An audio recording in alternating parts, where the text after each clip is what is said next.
I'm beginning to think the airship and Concorde have a lot in common. Concorde was our recent version of airship, gave us too much freedom at the skies, revealed a little bit too much, not just the 3-hour transatlantic flight from the 8-hour flight that it took today.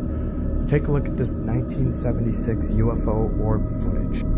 Perhaps the fact that these Concordes flew at 60,000 feet instead of the regular 30,000 feet that passenger jets fly at today started revealing too much of these orbs. One thing about this footage, it reminds me a lot of that MH370 flight footage that got released or leaked of those orbs flying all around it right before it disappeared.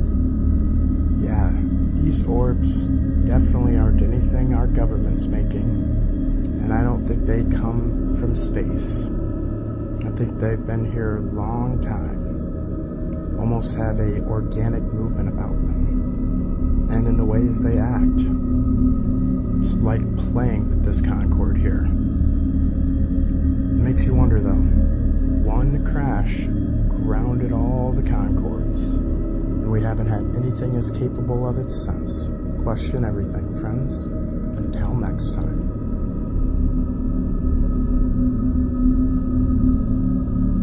Something ain't right with the sky here, boys. Sounds like it's like, I don't know. I can actually feel it vibrating. Really? It's hum. Oh, shoot.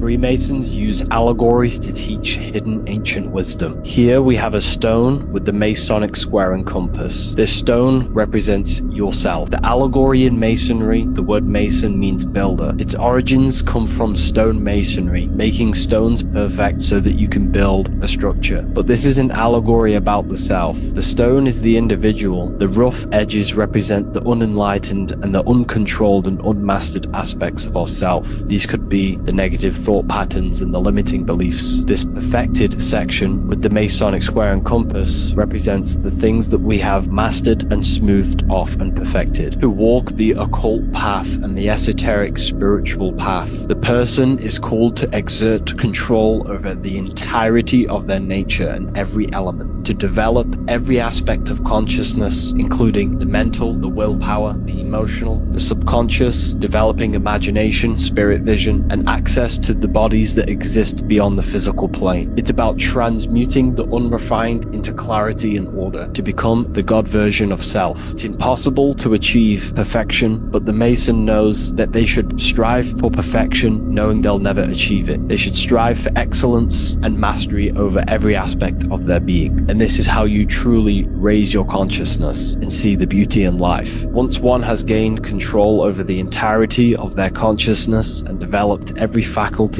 of themselves, they then gain complete control over their reality and destiny. By gaining their personal power, they can then manifest pretty much anything they wish they want, as they know how to direct the life forces that flow.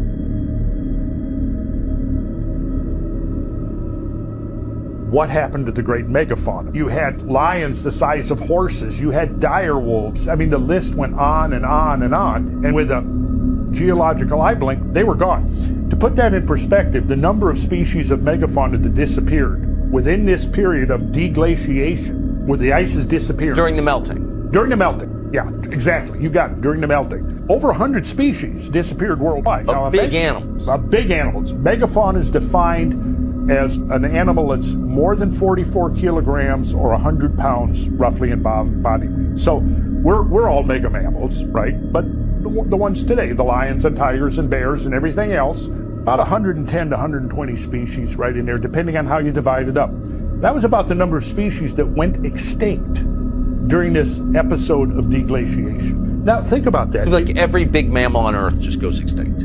Well, half of all the big, because the other half are the ones that are on the planet today. The giant American bison was 6 feet tall at the shoulder. It seemed to selectively affect really large animals, and that makes sense because if you have a tremendous amount of habitat destruction, What that means is it's going to affect the food supply. The larger animals that require more food, that have a longer gestation period of animals of young in the womb, that have a longer period of time of requirement of nurturing until they're viably independent, all of that is longer. So if you have habitat destruction, it's going to selectively go to the top of the food chain. Whereas the smaller animals, the scavengers, these things, they're going to have a field day because there's going to be a lot of carrion that they're going to be able to eat. And we know, like, that in place, you may have heard, about woolly mammoths that have been found quick frozen, flash frozen in the permafrost, which is still a mystery. Why? How fast would it take a 6-ton mammoth to freeze that the contents of the stomach would not even putrefy?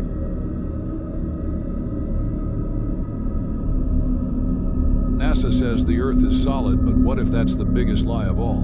Some scientists and explorers believe there's another world beneath our feet, a vast inner Earth with its own oceans, forests, and even sunlight. It's called the Hollow Earth Theory, and it's one of the strangest mysteries ever told. In 1947, U.S. Navy Admiral Richard Byrd led a classified mission over Antarctica. According to his secret flight log, his plane entered a massive opening at the South Pole. Inside, he described seeing green valleys, huge animals, and flying crafts unlike anything on the surface. The report was buried, officially never happened. But decades later, satellite images show strange, circular, no-fly zones and blurred areas around both poles, all tell of underground kingdoms. Agartha, Shambhala, home to advanced beings who once ruled the surface. If that sounds impossible, so did flying machines before they existed. So what if Earth isn't solid but alive on the inside? Maybe we're the ones living in the outer shell.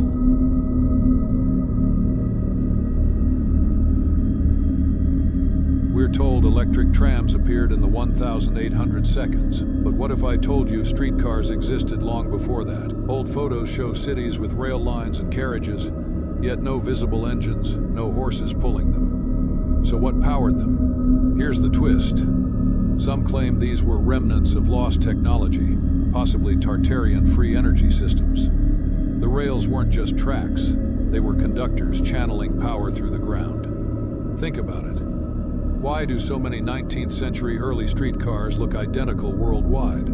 From Europe to Asia to America, as if they weren't inventions but leftovers from a global system. And when official history caught up, we were told, look, electricity is new, here's the first tram.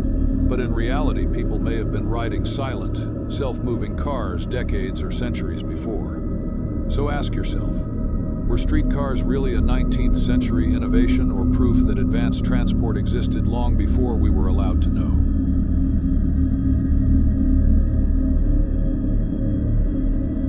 I found this crazy video on the Bird app, and what it's showing is a giant wall of ice under Antarctica. And this wall of ice seems to be going to the very bottom of the ocean, but also running underneath the sand. I do wonder why this video is not more public than it should be. You figure they find these giant walls that all of science would know. And by the way, look at the color of this so-called wall of ice. It looks very similar to something that's above our head. And in coming across that video, it reminded me a ton of Admiral Byrd's expedition to Antarctica.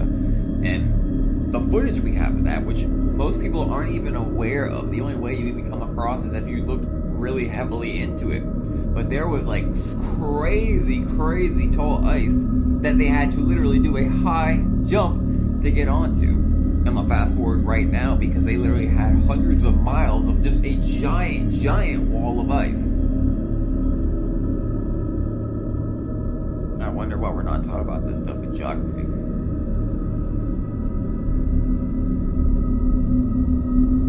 This is insane. Today, a bizarre phenomenon appeared in the skies over Texas. Moving human-shaped clouds. Not ordinary clouds. They had heads, arms, and could even walk, as if strolling slowly through the air. Thousands captured videos. Some claimed it was just a coincidence of air currents, while others firmly believed this wasn't a natural phenomenon. Scientists initially attributed it to a visual illusion caused by atmospheric layering. But the problem is, the cloud formations moved with uncanny precision, as if mimicking human movements. Some even saw it appear to look down toward the ground. It felt like being observed by some higher intelligence. After analyzing the footage, the research team discovered these humanoid clouds all appeared within the same latitudinal band, as if precisely orchestrated by some force.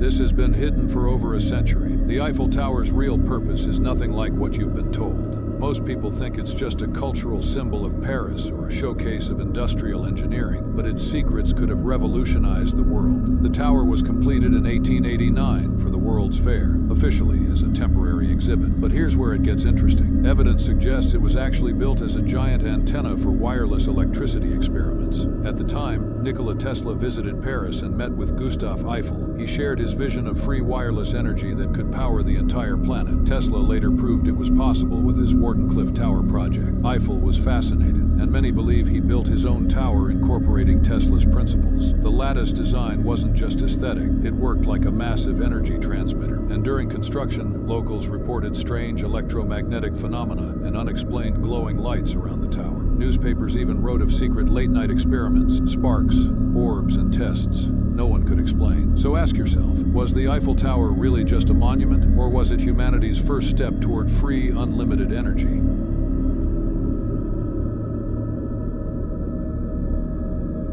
The rewriting of our history. Colorized.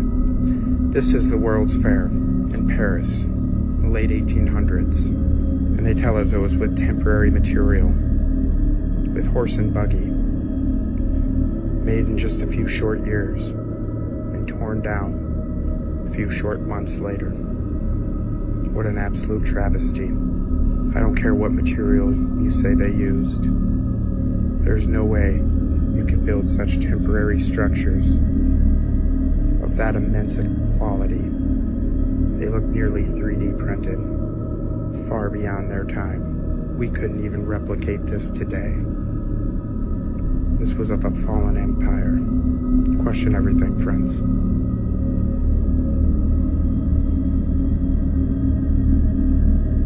Yeah, I was like, and then I don't know if you've had this, but I've had people throw millions of dollars in my face to do something I didn't want to do. And what? There's a handful of us that get to look behind the curtain. You know, there's a curtain, there's another room, and there's a curtain. And in that room is some shit. You're like, God damn, I didn't know y'all was fucking doing this back here. I didn't know y'all was getting this type of money back here. Y'all been doing this for how long? Is that something that, you wouldn't do, for I definitely haven't ran into to put on the trust. I mean, you have to have boundaries. You have to have limits that you refuse to cross. The new pope is 9-year-old Oscar nominee Prevention Wallace.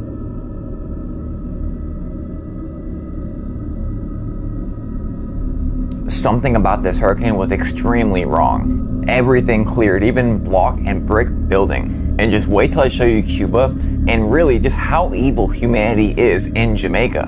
Before Cuba, let's retrace Melissa's steps. So at first, it was not even supposed to hit Jamaica. It was supposed to be a tropical storm. And then it stopped before Jamaica and rapidly intensified. And then it stayed 5 over almost all Jamaica, then rapidly intensified again and hit Cuba as a 4. At least a bulk hit Cuba as a 4. This right here is Cuba. It's all flooded. This is just insane. So completely wiped out Jamaica. Cuba all flooded.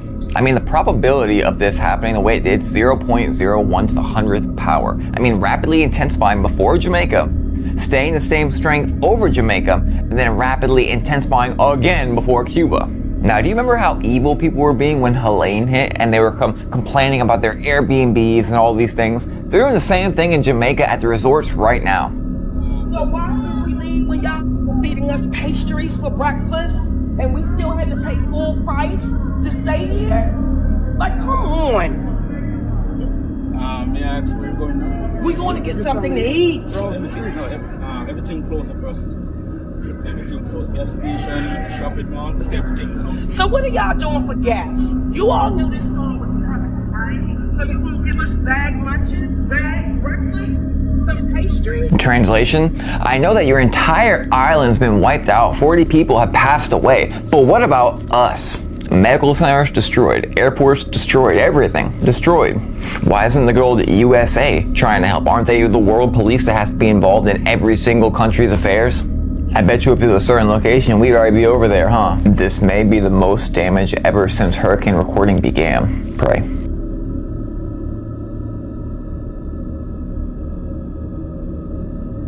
Once again, we see massive, perfectly smooth granite blocks with knobs on them. The stones used are expertly cut and fit together.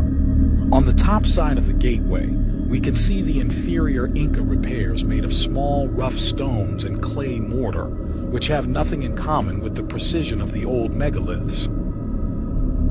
The gateway continues into a wall on one side, which is truly astonishing and fits together like a puzzle. There are numerous perfectly parallel cavities on the wall, all with the exact same size and dimension. At some parts of the polygonal wall where there are blocks missing, we once again see crude Inca repairs. The precision with which these blocks are cut and assembled suggests the use of sophisticated technology and methods that were not available to the Inca even at its peak.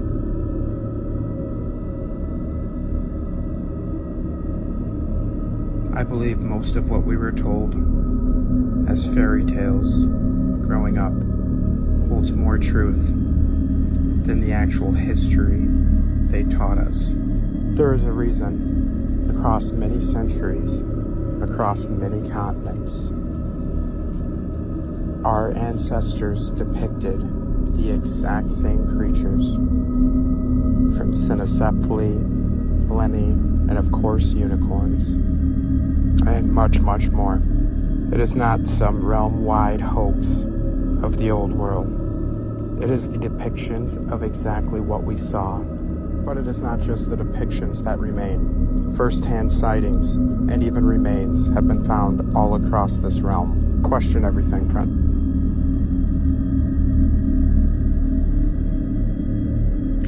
Oh, they have found many ancient technologies at these sites, because these buildings are the ancient technologies themselves. They, of course, will never let you and I know these technologies. And that is, of course, part of the control that they have over us all. The elites of this world know all about this free energy technology and could make it available to the masses in an instant, just as our ancient past did. Yet, sadly, that's not the world we live in. We are intentionally held back, technologically and other. Our true history and its advanced capabilities are deliberately hidden from us as well. But just look at the architecture and the designs that went into these structures of our past. The technology is still very much there, and it's been hidden in plain sight from us. We are but the inheritors, living in a post-apocalyptic realm, not knowing the greatness of the past that's been hidden all around. Research the mud flood and fall of Tartaria. Question everything, friends.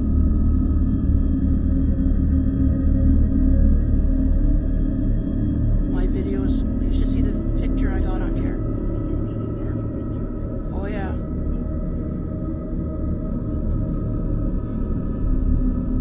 It just looks like a ball. Come see it on my phone. Oh, where to go?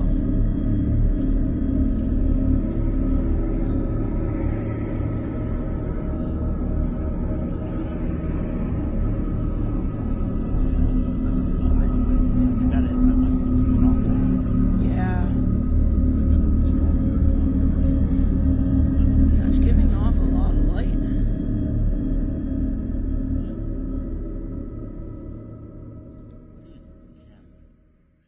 Is it camera or video?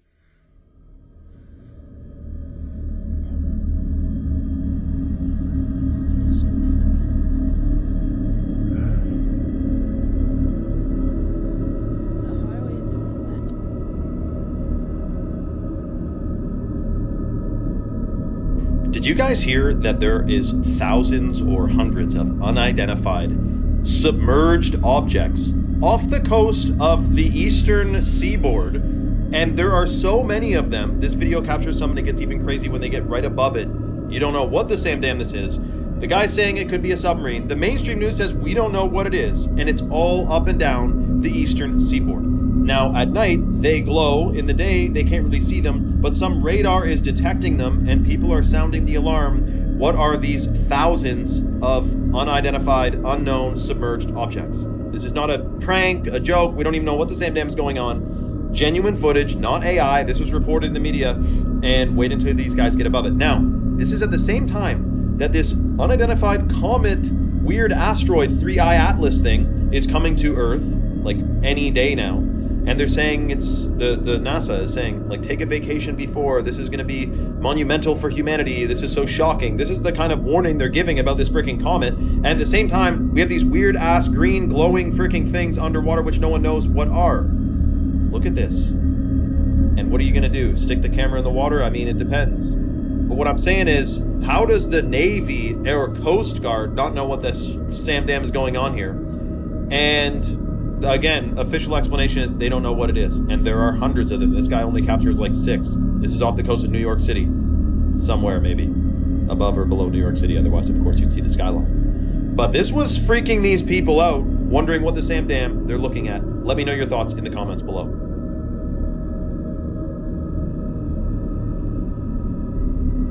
This is one of my favorite examples of one of our massive ancient trees from our past.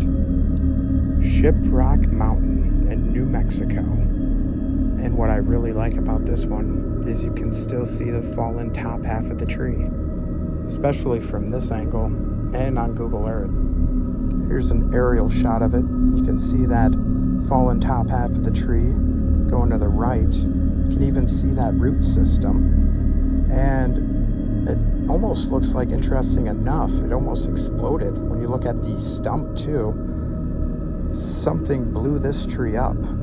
It's really hard to get that close in the air to Shiprock. They restrict the flying areas around a lot of these formations. I wonder why. But here's a real treat.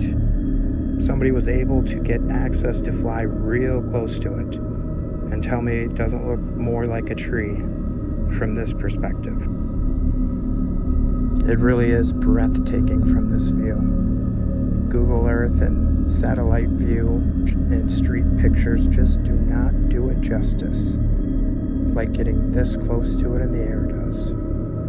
Perhaps this tree, as it's not cut so perfectly straight like a lot of these other ancient trees are, perhaps it was hit with one of those massive plasma storms from one of the many other resets, because it definitely does look, even more so from this angle, like something struck the base of it and it blew up.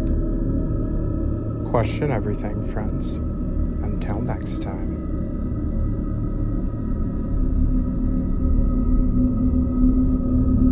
There's a lot about the Great Pyramid which suggests that it was intended to transmit information to the future. And that's one of the reasons why it incorporates the dimensions of the Earth on a particular scale, that you can take the height of the Great Pyramid and multiply by 43,200 and you get the polar radius of the Earth. You can measure the base perimeter of the Great Pyramid, multiply it by the same number, you get the equatorial circumference of the Earth. That number is not a random number. Those key numbers measure time today. 24 hours times 60 means there's 86,400 seconds. On vernal equinox, period of time of darkness and of light are exactly equal, 43,200 seconds. That number is the scaling ratio of the pyramid. So the Great Pyramid is gradually, bit by bit, revealing its secrets, and it's almost as though it was waiting for a time when human beings were ready to receive those secrets and had the ability to decode them.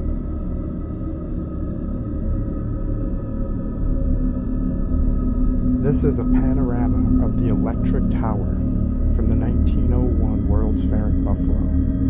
Just look at that roaring waterfall, with water being pumped right in from the Niagaras. I'll show you footage of the rest of this World's Fair in another video. But just look at this tower alone. Does this look like it was built in 2 years' time? and then they demolished it 6 months later. I don't know what temporary material you're using, but in the harsh Buffalo winters alone, there's no way you build that temporarily and it would survive any inclement weather in Buffalo. And why would anyone waste their time with so much detail just for it to be torn down in 6 months? What a waste.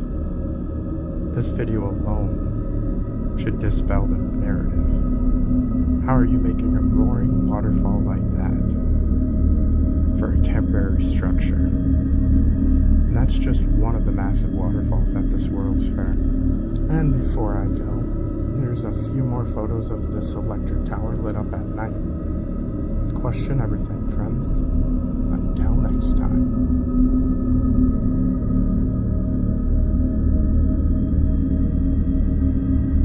This was an electric quick service station for electric-powered taxis in 1940.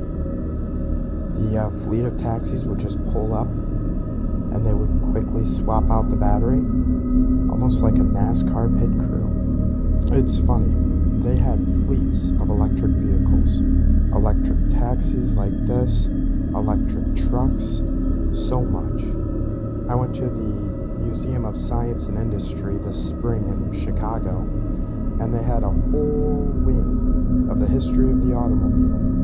Not one of these electric vehicles were shown. Just the reintroduced technology from today, like the Teslas and stuff. Nothing on these electric trucks here, nothing on these electric buses.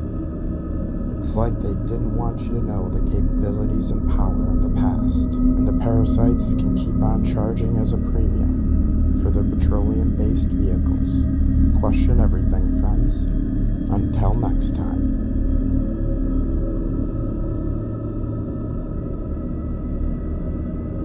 This is the map of the lands behind the ice wall. We landed here, and the ice wall is here, and this is all after the ice wall. If this map is fixed, we will go to another place. While I was zooming, I discovered very strange things. Pay attention to the names of the ancient islands. The first one, Tohut, in the name of an ancient Egyptian god, Amun-Ra, Aten, Anubis, and Horus. And the strangest one here, Teslanesia. It came from the word Tesla, and the strangest one is the electrified island.